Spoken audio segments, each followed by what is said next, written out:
Hello everyone, कैसे हैं आप लोग। आई एम अभिषेक सक्सेना और बच्चों आज फिर से आ गए हम लोग नेक्स्ट पार्ट पर हमारे एटम्स एंड मॉलिक्यूल्स के। तो बच्चों हम लोग डिस्कस कर रहे थे कि मैटर किससे बना है। मैटर बना है छोटे छोटे प्यारे प्यारे एटम से, जो कि आप भी जैसे प्यारे प्यारे बच्चों वैसे ही एटम से बना हुआ है। तो इन एटम्स के बारे में हम पढ़ेंगे और फिर एटम्स अगर हमें समझ जाएगा तो फिर हम मॉलिक्यूल्स पढ़ने वाले बच्चों। तो चलिए आज के लेक्चर में हम स्टार्ट करेंगे। कौन सा पॉइंट देखते हैं, ये भी बोल रहे हैं पढ़ो जल्दी जल्दी, है ना।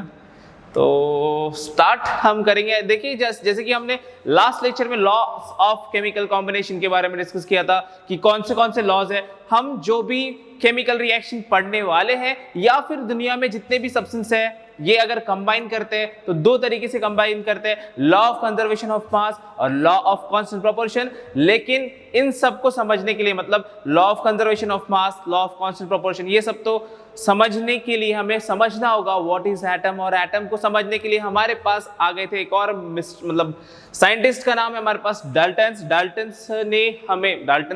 एक साइंटिस्ट का नाम है who had given us the information about atom। Atom के बारे में सबसे पहले अगर डिटेल में किसी ने बताया, डिटेल में तो नहीं बताया लेकिन उनके बारे में हमें इंफॉर्मेशन दी कि एटम क्या होता है, एटम किस तरीके से हो सकता है या उसकी प्रॉपर्टी क्या होती है। अब देखो डाल्टन बड़ा चालाक था, इसने लॉ ऑफ कंजर्वेशन ऑफ मास और लॉ ऑफ कांस्टेंट प्रोपोर्शन को भी अपने ही थ्योरी में ऐड कर दिया, थोड़ा घुमा के।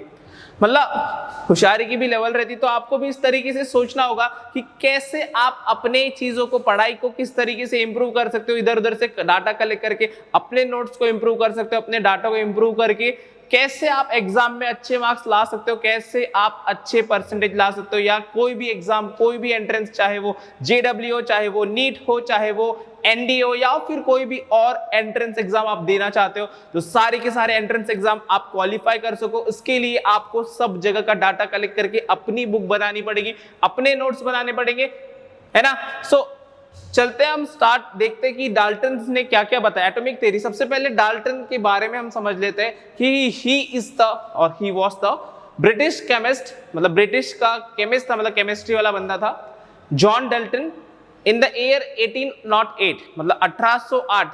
कितने साल हो गए यार, मतलब इतने सालों पहले उसने एटम के बारे में हमको बताया।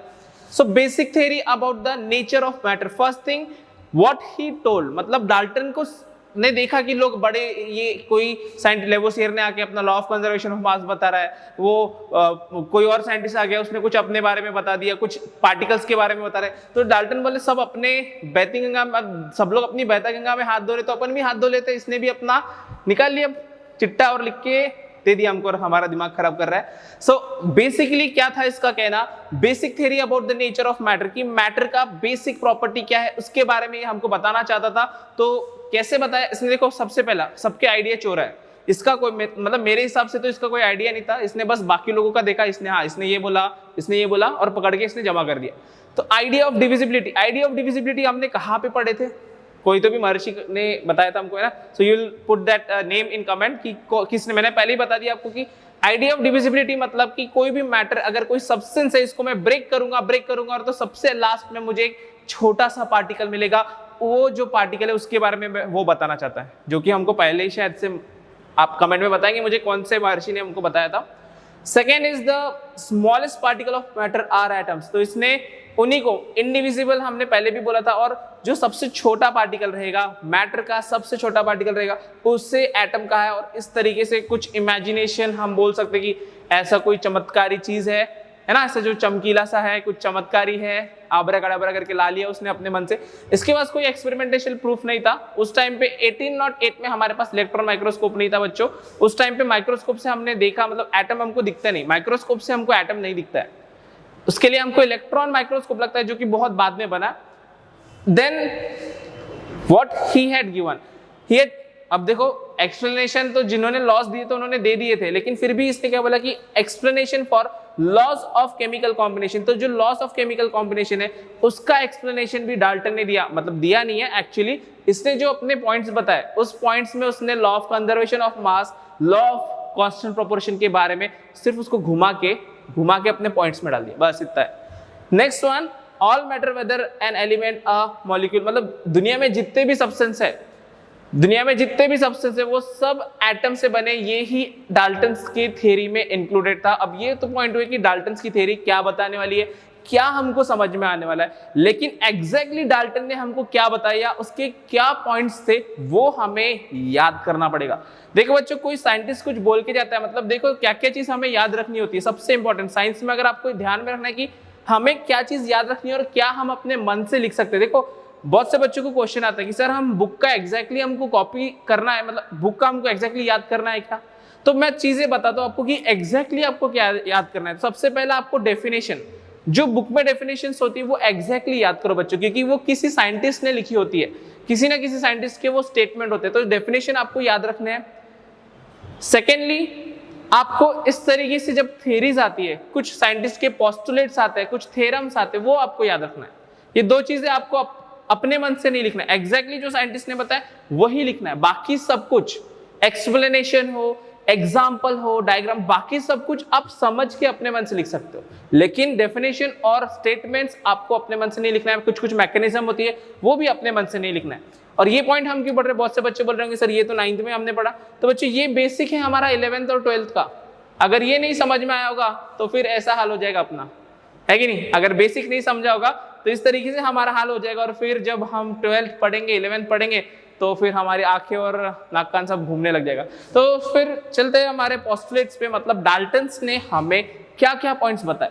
सबसे पहला मतलब नाम देखो इसका, हम नाम कैसे बोलते हैं, postulates of Dalton's atomic theory.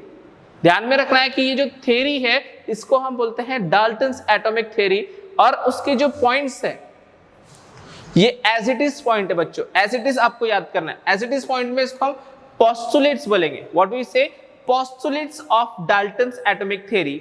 तो सबसे पहला पोस्टुलेट इसने बताया, all matter is made up of very tiny particles called atom. अब ये बच्चों हम बार बार बोल रहे हैं कि दुनिया में जितने भी मैटर है वो सब बहुत छोटे पार्टिकल से बना हुआ है, और वो छोटा पार्टिकल है atom, which participate in chemical reaction. इसका मतलब अगर कोई दो सब्सटेंस केमिकल रिएक्शन में पार्टिसिपेट करते हैं तो मैटर करेगा, लेकिन उसके अंदर के जो एटम्स है वो पार्टिसिपेट करेंगे। मतलब एटम एक दूसरे से रिएक्ट करते हैं, कोई मैटर रिएक्ट कर रहा है मतलब कि उसके एटम्स रिएक्ट करेंगे। बात समझ में आ गई? नेक्स्ट इंपॉर्टेंट पॉइंट, मतलब नेक्स्ट पोस्टुलेट हमको डाल्टन ने बताया, atoms are indivisible particle. Indivisible मतलब एटम आखिरी का है, अगर मैं एटम को तोड़ने जाऊंगा तो एटम टूटेगा नहीं। बात clear? So atoms are indivisible particle which can not be created और destroyed in a chemical reaction. देखो बच्चों इसने कैसे घुमा दिया, law of conservation of mass को इसने अपने पोस्टुलेट में ऐड कर दिया और पता भी नहीं चलने दिया कि लॉ ऑफ कंजर्वेशन ऑफ मास भी आ गया यहाँ पे। कैसे इसने घुमाया, कैसे? इसने पहला लाइन लिख दिया atom is indivisible. Actually atom, इसने कहा एटम इज इंडिविजिबल, मतलब हम एटम को तोड़ नहीं सकते, लेकिन आने वाले चैप्टर में हम पढ़ने वाले कि एटम के अंदर भी कुछ प्रेजेंट होता है, कि एटम को भी हम तोड़ सकते हैं, लेकिन फिर भी हमारा मैटर जो है उसका हम बिल्डिंग ब्लॉक एटम को ही मानते हैं, क्योंकि एटम से छोटा और कुछ मतलब होता है, एटम से भी छोटी चीजें होती है। लेकिन अगर मैं इस सिस्टम को बोलूं, इस पेन को अगर देखूं, इसमें किससे बना हुआ है, तो ये एटम से बना होगा, छोटे छोटे छोटे छोटे एटम से बना होगा। दुनिया में जितनी भी चीजें हैं वो एटम से बनी हुई, मतलब मैटर, चाहे वो लिविंग हो चाहे वो नॉन लिविंग हो, सारे सब्सटेंस एटम से बने, इसलिए हम बोल सकते हैं। लेकिन ये जो पॉइंट है इंडिविजिबल वाला, ये वर्ड इसने थोड़ा गलत यूज किया एक्चुअल में, लेकिन वो हम नेक्स्ट चैप्टर में पढ़ेंगे। यहाँ पर आपको यही याद रखना है, अगर आपको डाल्टन्स एटॉमिक थ्योरी का क्वेश्चन पूछा तो बच्चे इसको गलत तो नहीं बोल सकते ना, इसको आपको लिखना पड़ेगा एटम्स आर इंडिविजिबल पार्टिकल, मतलब कि जो डिवाइड नहीं होता है, which can not be created और डिस्ट्रॉयड। मतलब अब देखो ये सेम स्टेटमेंट हमने law of conservation of mass में भी पढ़ा था कि that matter can not be created nor destroyed in a chemical reaction. Same to same लिखा है, बस इसने अपने पोस्टुलेट में नाम डाल दिया। क्या महान आदमी है ना। चलो मैं उसको कुछ बुरा नहीं बोल रहा, उसने भी बहुत बड़ा अच्छा काम किया, इसलिए हम लोग आज पढ़ रहे हैं, परेशान हो रहे हैं इसकी वजह से। तो नेक्स्ट पोस्टुलेट के बारे में देखते हैं। What is the next postulate? Atoms of a given element are identical. Okay, atoms of a given elements are identical mass and chemical property in a chemic so atoms of a element। देखो अब जैसे कि अगर मैंने बोला कि मेरे पास oxygen है, मैं सांस ले रहा हूँ, आप भी सांस ले रहे होंगे ऑब्वियसली, है ना, देख रहे हो मतलब सांस ले रहे हो। सो हम जो सांस ले रहे हैं उसमें ऑक्सीजन अंदर ले रहे हैं, ये ऑक्सीजन किससे बनी है, ऑक्सीजन के एटम से बनी। अगर मैं जो सांस ले रहा हूँ वो भी ऑक्सीजन, आप जो सांस ले रहे हैं वो भी ऑक्सीजन, तो चाहे मैं मेरे अंदर ऑक्सीजन लूँ या आप अपने अंदर ऑक्सीजन लो, कोई भी एलिमेंट, ऑक्सीजन एक एलिमेंट हो गया, तो ऑक्सीजन के एटम चाहे मेरे घर में हो या आपके घर में, उसके एटम्स सेम रहेंगे। मतलब मेरे घर में भी जो ऑक्सीजन है उसके भी एटम वैसे ही रहेंगे, आपके भी घर के, मतलब पूरे दुनिया में आप चले जाओ और ऑक्सीजन को छान मारो, आपको ऑक्सीजन का एटम हर जगह सेम मिलेगा। उसकी जगह गोल्ड, सोना, मतलब अगर गोल्ड रहेगा तो मतलब मेरे घर में अलग अलग रहेगा, आपके घर में अलग रहेगा, ऐसा होगा? ऐसा नहीं होगा बच्चों। कोई भी एलिमेंट हो, दुनिया का कोई भी एलिमेंट हो, अगर आपने उसके एटम को स्टडी किया, उसको निकाल के देखा, तो उसके सारे एटम सेम होंगे। एटम सेम होंगे लेकिन किसके रिस्पेक्ट में?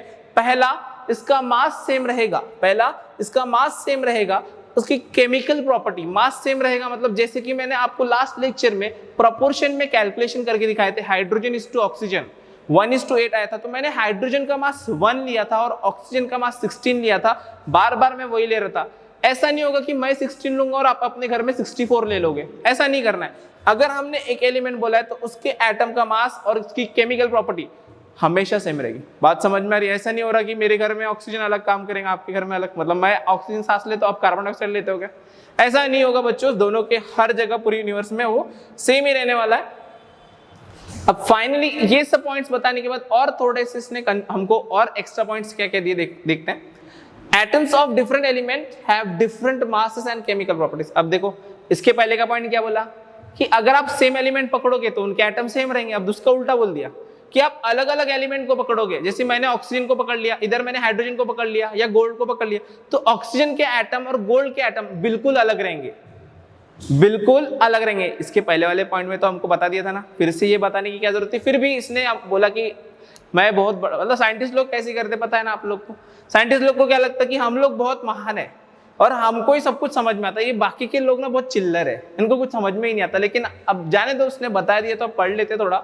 सो एटम्स ऑफ डिफरेंट एलिमेंट, मतलब डिफरेंट एलिमेंट के मासेस और केमिकल प्रॉपर्टीज अलग रहने वाली है। देन अब देखो ये जो पॉइंट है इसका, ये जो पोस्टुलेट है, ये है लॉ ऑफ कांस्टेंट प्रोपोर्शन का नया वर्जन। नया वर्जन नहीं बोलेंगे इसको, हम डाल्टन्स का वर्जन बोलेंगे। कैसे? Atoms combine in a ratio of small whole number to form compound। बच्चों क्या यही सेम स्टेटमेंट इससे ही मिलता जुलता अपन ने लॉ ऑफ कांस्टेंट प्रोपोर्शन में पढ़े, सेम टू सेम। क्या बोला है?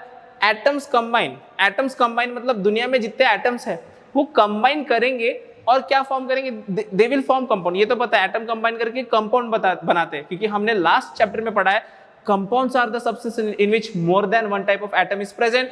तो atoms combine in the ratio of small whole number to form compound। तो small छोटे छोटे whole number में वो combine करते हैं और वो compounds बनाते हैं बच्चों। तो इसका मतलब देखो सेम वही पॉइंट बनता है जो मैंने आपको लास्ट लेक्चर में बताया था कि वाटर, मेरे घर में जो वाटर है वो H2O है, आपके घर में भी जो वाटर है वो भी कौन सा है? कमेंट में बताओ मुझे कौन सा है, आपके घर में कौन सा वाटर आता है। या फिर अगर मैं जो सांस ले रहा हूँ, जो ऑक्सीजन सांस ले रहा हूँ, क्या आपके घर में दूसरा ऑक्सीजन आता है? मेरे पास तो O2 है, आपके पास कौन सा है? मैं जो एयर रिलीज कर रहा हूँ, एक्सहेल कर रहा हूँ, वो CO2 है, उसमें कार्बन डाइऑक्साइड। तो आप जो एयर रिलीज कर रहे हो, एक्सहेल कर रहे हो, उसमें कौन सी गैस है? जल्दी से कमेंट में बताएंगे, ठीक है? देन नेक्स्ट वन, बात समझ में आ गई? दिस वाज द, आपको ऐसा भी क्वेश्चन पूछा जाता है कि डाल्टन्स ने कौन से पोस्टुलेट में लॉ ऑफ कांस्टेंट प्रोपोर्शन या law of conservation of mass explain किया था? तो आपको ये भी ध्यान में रखना पड़ेगा इसके पोस्टुलेट नंबर। ये जो हमने सीक्वेंस पढ़ा है ये नंबर वाइज है, मैंने नंबर वाइज ही लिखा है और आपको भी याद रखना है नंबर वाइज, ठीक है? और इसका लास्ट पोस्टुलेट में आते हैं हम लोग, the relative number and kinds of atoms are constant in a given compound. अब रिलेटिव ये इसके साथ नहीं है असली में, इसका एडवांस वर्जन बना दिया। कांस्टेंट प्रोपोर्शन तो बोल दिया, कांस्टेंट बोल दिया, तो फिर ये बनाने की क्या जरूरत थी? चलो, द रिलेटिव नंबर मतलब हाइड्रोजन इज टू ऑक्सीजन। जैसे वाटर में H2O है, हाइड्रोजन इज टू ऑक्सीजन कितना था? 2:1 आता। मैंने एटम के कंपेयर में भी बताया था और मास के भी कंपेयर में बताया था। चलो एक बार हम देख लेते हैं उसको भी, बट इसको मैं कंप्लीट कर। The relative number and kinds of atoms are constant in a given compound. मतलब गिवन कंपाउंड में उसके एटम्स, उसके जितने भी नंबर रहेंगे वो हमेशा कांस्टेंट रहेंगे। जैसे वाटर में H2O है, मतलब हाइड्रोजन 1 ऑक्सीजन 2, CO2 में कार्बन 1 ऑक्सीजन 2। दूसरे और भी एग्जांपल जैसे आपने एसिड्स पढ़े होंगे, H2SO4, तो हाइड्रोजन 2 है, सल्फर 1 है, ऑक्सीजन 4 है। ऐसे बहुत सारे एग्जांपल्स आप कंसिडर कर सकते हैं। ठीक है बच्चों, सो डाल्टन्स एटॉमिक थ्योरी हमको समझ में आ गई है और डाल्टन्स ने कौन से पोस्टुलेट बताए ये भी हमें समझ में आ गया। तो अब इस पे कुछ क्वेश्चंस की सॉल्व करने की बारी आ जाती है। देखते हैं क्वेश्चन, मतलब बच्चों न्यूमेरिकल, डरने की बात नहीं है, सर यहाँ पे प्रेजेंट है, आपको कोई भी टेंशन लेने की जरूरत नहीं है। कोई भी डाउट रहता है तो आप मुझे पूछ सकते हो। न्यूमेरिकल्स एकदम ऐसे चिल्लर बाएं हाथ के छोटी उंगली की तरह उड़ाएंगे अपन न्यूमेरिकल्स को, टेंशन लेने की कोई जरूरत नहीं है। सबसे पहला, अब क्वेश्चन जब भी न्यूमेरिकल दिया रहता है आपको ध्यान में रखना है कि क्वेश्चन में दिया क्या है। मतलब कि मैथ्स में आप कैसे लिखते हो, गिवन लिखते हो। मैथ्स में पहला गिवन लिखना पड़ता है ना अपने को कि क्वेश्चन में क्या दिया डाटा, तो क्वेश्चन में क्या दिया वो पहले हमको निकालना पड़ेगा। तो यहाँ पे हम पढ़ते हैं, फिर आपको इसमें क्या फाइंड करना है ये भी आपको पता होना चाहिए और फिर कैसे फाइंड करना है वो भी पता होना चाहिए, तभी तो सॉल्व करेंगे। 3 स्टेप में क्या स्टेप बताया, पहला गिवन पता होना चाहिए कि दिया क्या है, दूसरा आपको निकालना क्या है ये भी पता होना चाहिए, और तीसरा कौन से फॉर्मूले से या क्या यूज करके अपन निकालेंगे, ये तीनों पता है तो अपना आंसर आ गया। ठीक है, तो चलिए इसको सॉल्व करने की कोशिश करते हैं। सबसे पहला क्वेश्चन में क्या दिया है, इन अ रिएक्शन, मतलब अभी केमिकल रिएक्शन दिया है, 5.3 ग्राम ऑफ, कुछ तो भी 5.3 ग्राम है, सोडियम कार्बोनेट। अब सोडियम कार्बोनेट क्या रहता है पता नहीं आपको, जस्ट उसको ए लिख देता हूं मैं। सपोज आपको पता नहीं कि वो क्या है तो मैं इसको ए लिख देता हूं और उसकी वैल्यू कितनी दी है हमको 5.3 ग्राम। ये 5.3 ग्राम है, केमिकल रिएक्शन है, इसमें ए जो रिएक्ट कर रहा है उसकी क्वांटिटी है 5.3 gram. This sodium carbonate reacted with 6 gram. अब ये किसके साथ रिएक्ट कर रहा है, 6 ग्राम ऑफ एसिटिक एसिड। अब दूसरा केमिकल दिया है, देखो ये केमिकल ए हो गया, मैंने इसको ए नाम दिया, आपको ध्यान रखना होगा मैंने इसको ए नाम दिया है और मैं इसको बी नाम दे रहा हूं, एसिटिक एसिड को मैंने बी, शॉर्टकट है, you have to follow in that way. आप यहां नाम भी लिख सकते थे लेकिन मैं उसको सिंपल बनाने के लिए दूसरा बी लिख रहा हूं। पहला केमिकल था 5.3 ग्राम, दूसरा केमिकल एसिटिक एसिड है जिसका वैल्यू हमको दिया है 6 ग्राम। कितना दिया है बच्चों, 6 ग्राम दिया है, ये तो हमको समझ में आता है। अब क्या बोला है, देखो ये हुआ रिएक्टेंट, रिएक्ट हुए, लेकिन फिर क्या बोले द प्रोडक्ट। प्रोडक्ट मतलब अगर कोई केमिकल रिएक्शन होती है बच्चों तो कुछ नया बनता है, कुछ नया बनता है तो उस नई चीज को हम बोलेंगे प्रोडक्ट, उस नई चीज को हम बोलेंगे प्रोडक्ट। तो इस केमिकल रिएक्शन में प्रोडक्ट बनते, प्रोडक्ट्स वे, प्रोडक्ट कौन से बच्चों, 2.2 ग्राम ऑफ कार्बन डाइऑक्साइड। तो मैं कार्बन डाइऑक्साइड को सी नाम दे देता हूं। चलो बच्चों मैं इसको सी नाम दे रहा हूं, मैंने कार्बन डाइऑक्साइड को सी नाम दिया, मतलब कि मेरा जो प्रोडक्ट बनेगा, देखो प्रोडक्ट के लिए हम ऐसा एरो बनाते हैं जनरली, इक्वल टू का पता है ना आपको, LHS इक्वल्स टू RHS। हमने ये चीज हमने law of conservation of mass का क्वेश्चन है, दिख रहा है आपको, law of conservation of mass का क्वेश्चन है। यहाँ पे 2.2 ग्राम कार्बन डाइऑक्साइड में यहाँ पे लिख लेते हैं सी।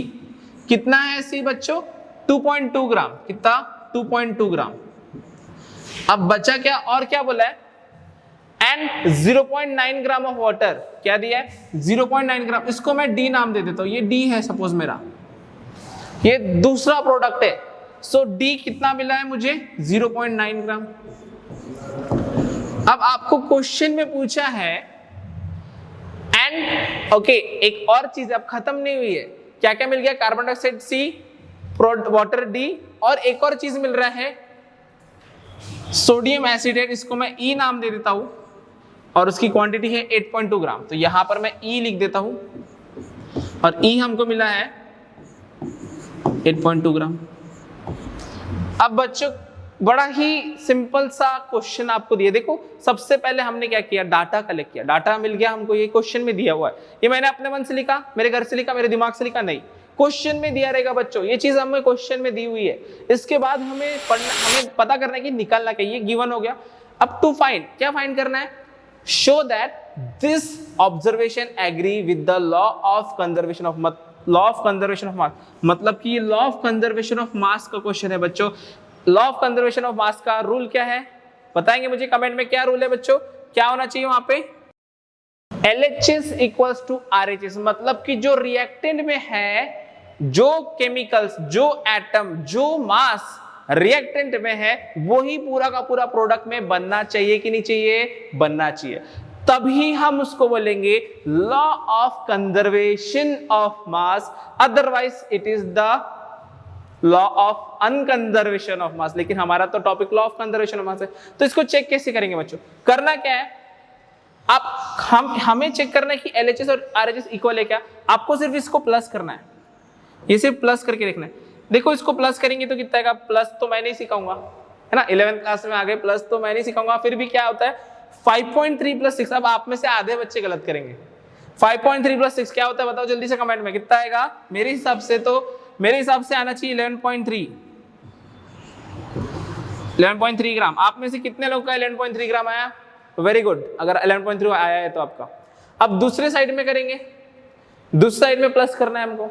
दूसरी साइड में आपको दिख रहा है कि ये 2.2 है, ये 0.9 है, ये 8.2। अब इसका बताओ, मतलब पहले डेसिमल का प्लस करते हैं, 2 + 9 11 होगा, 11 + 12 कितना होगा, 11 + 2 13 होगा। तो 3 डेसिमल के पहले आएगा और 1 डेसिमल के पहले चला गया। अब 1 था यहाँ पे कैरी में, 1 + 2 3, 3 + 0 3, 3 + 8, 3 + 8 क्या रहता है बच्चों, क्या आएगा? 11 आ गया, 11.3 ग्राम। अब अगर आपको ऐसा डायरेक्ट प्लस करना नहीं आता तो आप इसको लाइन से लिख के, जो आप 5वीं में करते थे ना, 5वीं की क्लास में जाना पड़ेगा आपको। कैसे लिखते थे आप लोग? 2.2 डेसिमल के पीछे का, डेसिमल के आगे का, उसके बाद 0.9, तो पॉइंट बीच में लगाना पड़ेगा, नीचे पॉइंट, डेसिमल पॉइंट लाइन से आने चाहिए। डेसिमल पॉइंट के आगे क्या है? 9, डेसिमल पॉइंट के पहले क्या है? 0 और लास्ट वाला क्या? 8.2, तो मैं इसको 8.2, अब इसको आप प्लस कर लो, आपका आंसर आ जाएगा। तो ये प्लस 5th क्लास का है। अगर आपको नहीं आया, आपने ये नहीं निकाला है, तो आप वापस से क्या करो, 5th क्लास में चले जाओ, ठीक है, फिर वो पढ़ के फिर से वापस आ जाना 11th में। तो बच्चों ये point, this question is law of conservation of मास, और ऐसा एक क्वेश्चन मैंने लास्ट लेक्चर में भी लिया था। तो आई होप कि आपको समझ में आया होगा ये क्वेश्चन। अगर इस क्वेश्चन में कोई डाउट है, मतलब देखो हमने क्या किया, आपको समझना है कि यहाँ पे लॉ ऑफ कंजर्वेशन ऑफ मास सिर्फ शो करना था। देखो क्वेश्चन में आपको शो करने बोला है, फाइंड नहीं था। मैंने आपको लास्ट लेक्चर में जो क्वेश्चन कराया था उसमें आपको बताया था कि कुछ डाटा दिया रहेगा और इसमें से कुछ मिसिंग रहेगा। ऐसा भी क्वेश्चन आ सकता था कि डी कितना है बताओ, डी कितना है बताओ, तो मैं इसको x ले लेता और आपको इक्वेशन सॉल्व करना आता, a + b = c + d + e, उससे d की वैल्यू निकल जाती, लीन इक्वेशन बना के आप सॉल्व कर सकते थे। ठीक है बच्चों, तो यहां तक ये पॉइंट क्लियर है। तो और एक जो न्यूमेरिकल है हमारा लॉ ऑफ कांस्टेंट प्रोपोर्शन का, वो हम नेक्स्ट लेक्चर में देखते हैं। तो बच्चों आज के लेक्चर में हमने बेसिकली डाल्टन्स एटॉमिक थ्योरी के बारे में पढ़ा कि डाल्टन्स ने अपने एटॉमिक थ्योरी कहां से लाई, उसके क्या क्या मेन पॉइंट थे, और फाइनली हमने उसके पोस्टुलेट को समझा कि उसके पोस्टुलेट ने उसने हमें क्या क्या इंफॉर्मेशन दी, और फाइनली हम at the end of lecture हमने एक न्यूमेरिकल सॉल्व किया जिसमें हमने law of conservation of mass को समझा कि कैसे आप law of conservation of mass को न्यूमेरिकल में अप्लाई कर सकते हो। तो ऐसे ही नेक्स्ट वीडियो में हम लॉ ऑफ कांस्टेंट प्रोपोर्शन को अप्लाई करेंगे और आगे के पॉइंट्स व्हाट इज एटम को स्टार्ट करेंगे हमारे नेक्स्ट वीडियो में बच्चों। तो मिलते हैं हम नेक्स्ट वीडियो में।